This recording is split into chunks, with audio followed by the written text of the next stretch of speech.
Let's go into a little more detail about how to use slicers to navigate through our dataset. Slicers are very powerful and very flexible. There's a number of ways to select data within slicers. We've already shown that when you want to choose a single element in a slicer, it's as easy as clicking on it. So we can choose California XAOC, and we'll get the data set filtered to the geography equal to California XAOC. Sometimes, though, we want to choose more than one element in a slicer. For example, we might want to constrain California XAOC to just a specific number of categories.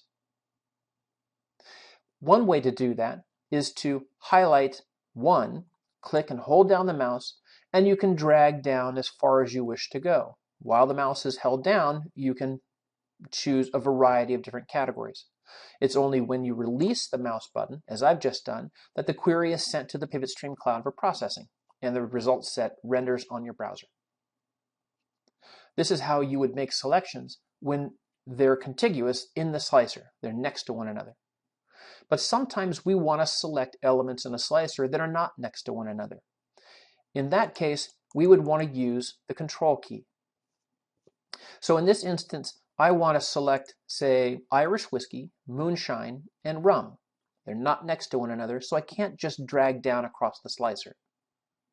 To do this, I'm going to first click on Irish whiskey and hold my mouse button down. Now I'm going to hold my control key down and then release my mouse button while holding the control key down.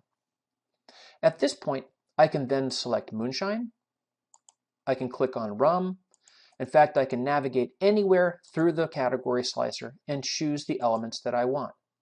It's only when I release the control key, as I've just done, that the query is sent for processing. This enables you to select disparate items in the list. One thing to note, it is not possible to hold the control key down and go from, say, category to supplier or size or distributor name.